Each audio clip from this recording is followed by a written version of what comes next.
வணக்கம் எனதருமை மைவி 3 இயர்ஸ் மற்றும் யூடியூப் சொந்தங்களே.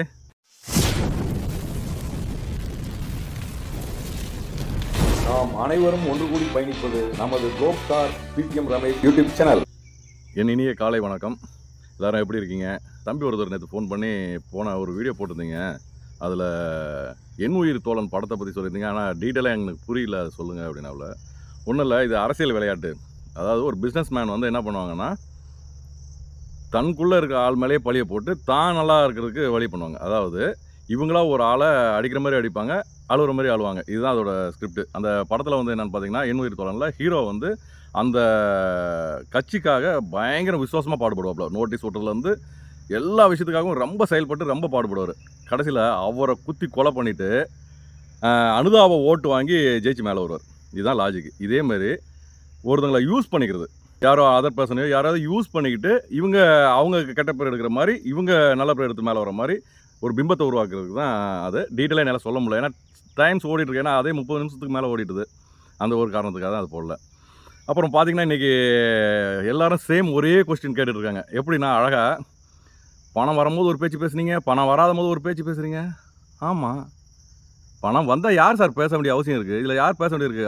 மேடமாக சாரா தெரில, இல்லை வேணால் அட்டாச் பண்ணுறேன். எல்லாம் நிறைய பேர் இதே கேள்வி கேட்குறீங்க. அப்போது இந்த கம்பெனிக்கு நீங்கள் 1,21,000 பணம் கட்டி அந்த மாத்திரை வாங்கினது உங்கள் ஹெல்த் ப்ராப்பர்ட்டிக்காக சேர்ந்தீங்க? சொல்லுங்கள். இந்த கம்பெனியில் சேர்ந்த நோக்கம் என்ன? நீங்கள் எல்லோரும் சேர்ந்த நோக்கம் என்ன? இல்லைனா அவர் மட்டும் நல்லா இருக்கணும் அப்படின்னு எல்லோரும் போட்டு இனாமல் போட்டு கொடுத்து அவரை வளர்த்து விட்றதுக்காக சேர்ந்தீங்களா? என்ன சார் லாஜிக் நடக்குது? என்ன கதை ஓடி இருக்குது? நான் சேர்ந்தது வந்து சரி, ஒரு இன்வெஸ்ட்மெண்ட்டுன்ற பேரில் இவங்க மாத்திரை வாங்க சொல்கிறாங்க. சரி, ரைட்டு, நம்மளுக்கு அதில் வருமானம் வருது. அந்த ஒரே காரணத்துக்காக தான் நான் சேர்ந்தது. ஏன்னா என் தொழில் சரியில்லை, அதனால் நான் சேர்ந்தேன். நீங்கள் வேணால் எனாமுக்கு சேர்ந்துக்கலாம், அதனால் பொத்திட்டு போங்க, எங்களுக்கு பணம் வேணும். இப்போ இவ்வளோ பேர் கொடி பிடிக்கிறீங்களா? ரைட்டு, நான் ஒத்துக்கிறேன் சாமி, ஒன்றும் பிரச்சனை இல்லை. இப்போது அது யூடியூபராக இருங்க, யாராக வேணா இருங்க, இவ்வளோ தூரத்துக்கு பேசுகிறீங்கள, நாங்கள் போட்ட பணத்துக்கோ அதை விட்டாலும் நாங்கள் பார்த்து வச்சுருக்க ஆடுக்குள்ளே பைசாவோ கொடுக்க யார் தயாராக இருந்தீங்கன்னா, இதை பற்றி பேசுகிறதுக்கு ஒரு நல்ல ஒரு மனிதன் கூட நம்ம சொல்லலாம். அதுக்கு யாருக்காவது திராணி இருக்கா? கொடி பிடிச்சலாம் பிரயோஜனம் இல்லை சாமி. இப்போ அவர் வெல் செட்டில்டு ஆள் எஸ் ஆகிட்டாங்கன்னா நீங்கள் தரீங்களா? அது இவ்வளோ நாள் அவ்வளோ நாள்னு அந்த கொஞ்ச நாள்லாம் விட்டுருங்க. திருப்பி அதே டைலாக்கு வராதிங்க. நான் பணத்துக்காக தான் சேர்ந்துருக்கேன். இப்போது இதுக்கு வந்து சரி, இது ஒரு பர்ச்சேஸ் மூலம் நம்மளுக்கு ரெகுலராக மாதம் ஒரு ஏர்னிங் வரும் அப்படின்ற ஒரு நம்பிக்கையில் தான் என் கடனை அடைச்சி நான் ஒரு நிம்மதியான ஒரு இதை வச்சு தான் நான் உள்ளே சேர்ந்தது. பணத்துக்காக தான். நீங்கள் வேணால் ஏசகத்துக்கு சேர்ந்துருக்கலாம், நான் ஏசகத்துக்கு சேரல. யாருக்கும் ஏசகம் பண்ணுற அளவுக்கு நான் வசதி இல்லை. நீங்கள் வசதியாக இருப்பீங்க, அதனால் நீங்கள் ஏசகம் பண்ணலாம். நான் ஏசகம் பண்ணுற அளவுக்கு ஆள் இல்லை. அதனால் நீங்கள் கொடி பிடிக்கிறீங்க, நல்லா ஒன்று கேட்டுங்க, முட்டு கொடுக்குறீங்க, என் பணத்துக்கு ஒரு வழி சொல்லுங்கள். அதுக்கு தான் சொல்ல வழி இல்லை, வலிக்குது இல்லை? உங்களுக்கு நீங்கள் செட்டில்டு கொடுங்க. நீங்கள் சம்பாரிச்சிட்டிங்கள, இந்த இதில் ஆப்பில் பணம் எடுத்து சம்பாரிச்சிட்டிங்களா சாமி, கொடுங்க. அதை விட்டுட்டு இதெல்லாம் நீங்கள் வந்து பேசிகிட்டு இருக்கு என்ன ரைட்ஸ் இருக்குது உங்களுக்கு? என் ஆதங்கம், எனக்கு பணம் வரலன்ற கடுப்பில் தான் நான் பேசிகிட்டு இருக்கேன். இல்லைன்னா நான் எதுக்கு பேசணும்? பணம் வரணுன்ட்டு தானே சேர்ந்தோம். அப்புறம் என்னமோ பணம் வந்தால் ஒரு பேச்சு, பணம் வரலன்னு ஒரு பேச்சுன்னா, ஆமாம், நீங்கள் என்ன ஒரு வேலைக்கு போகிறீங்கன்னா அவனுக்கு சம்பாரிச்சு கொடுக்க போகிறீங்க? உங்களை வச்சு அவன் சம்பாதிக்க தான் போகிறான். எவனாக இருந்தாலும், அது எந்த முதலாளியாக இருந்தாலும் நம்மளை வச்சு அவன் சம்பாதிப்பான். சரி, இப்போ இந்த கம்பெனி ஓப்பன் பண்ணது உங்களுக்குலாம் சேவை செய்யறதுக்கு ஓப்பன் பண்ணியிருக்காங்க. அவங்க சம்பாதிக்கிறது இல்லையா? உங்களுக்கு 1 ரூபா வருதுன்னா அவங்களுக்கு 1000 ரூபா வரும். அதை மறந்துடாதீங்க நான் சொல்கிறது. எதை வச்சுட்டு நீங்கள் பேசுகிறீங்க? ஏசகத்துக்கு ஆரம்பிச்சாங்க, எனக்கு சொல்லுங்க பார்ப்போம். யாரையும் நான் சொல்கிறேன் அதுக்கு பதில். இல்லை நீங்கள் ஏசகத்துக்கு சேர்ந்தீங்கன்னு சொல்லுங்க பார்ப்போம். இல்லை சேர்ந்தவங்க. இதோட பெரிய சூழ்நிலையிலலாம் நான் அமைதி காத்துட்டேன். நான் நல்ல மனிதரே இல்லை, எனக்கு தாங்க முடியல. பசிக்கிற நேரம் தான் சாப்பாடு வேணும். எப்படி? பசிக்கிற நேரத்தில் தான் சாப்பாடு வேணும். பசியில் அப்புறம் அந்த சாப்பாடு எதுக்கு? இவ்வளோ பேசுகிறீங்கள, உங்களுக்கு கீழேயே உங்கள் கமெண்ட்டுக்கு கீழேயே ஒருத்தர் போட்டிருக்காரு, பணம் வர்றதுக்கு என்ன சார் பண்ணணும்னு கண்ணீர் போட்டிருக்காங்க. இதில் என்ன பதில் சொல்ல போகிறீங்க? நீங்கள் உங்கள் நிலைமையை தான் யோசிக்கிறீங்களே ஒழிஞ்சு மற்றவங்க அப்படியே கமெண்ட் செக்ஷனில் கீழே வாங்க. ஒரு 4 பேர் கம்பெனிக்காக இன்னும் பேசியிருக்கு, 4 பேர். அந்த 4 பேர் தான் மாற்றி அடுத்தடுத்த கமெண்ட் போட்டுருக்கீங்களே ஒழிஞ்சு மற்றவங்களாம் பாருங்கள், தனித்தனி நபர் அவங்களோட ஆதங்கத்தை குமரலில் கத்திகிட்ருக்காங்க. அதுவும் பார்த்தீங்கன்னா ரிக்யூஸ்டாக அழுகுறாங்க. இதெல்லாம் எவ்வளோ பெரிய வருத்தம்.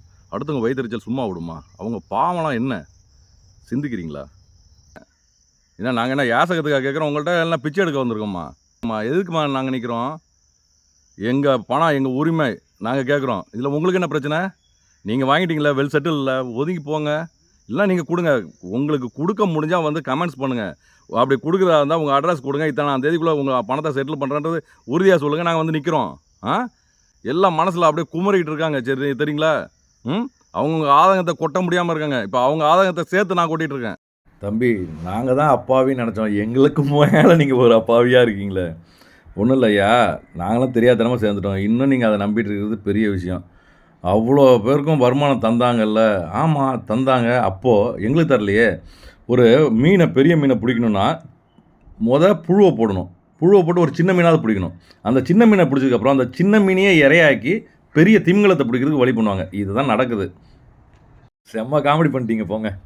ஸ்டோர்லாம் எத்தனை ஓப்பன் பண்ணியிருக்காங்க. நீங்களா ஓப்பன் பண்ணீங்க. ஒவ்வொரு ஸ்டோருக்காரங்களும் அவங்களோட சொந்த பணத்தை போட்டு ஓப்பன் பண்ணியிருக்காங்க. அது தெரியுங்களா உங்களுக்கு? அதுவும் அந்த ஸ்டோர் ஓனரை கூப்பிட்ற இடம் 5 ஸ்டார் ஹோட்டலு. அந்த ஹோட்டலுக்கு உள்ள பில்லு யார் கட்டணும்? இங்கேருந்து ஸ்டோர்காரங்க போகிறாங்க பாருங்கள்.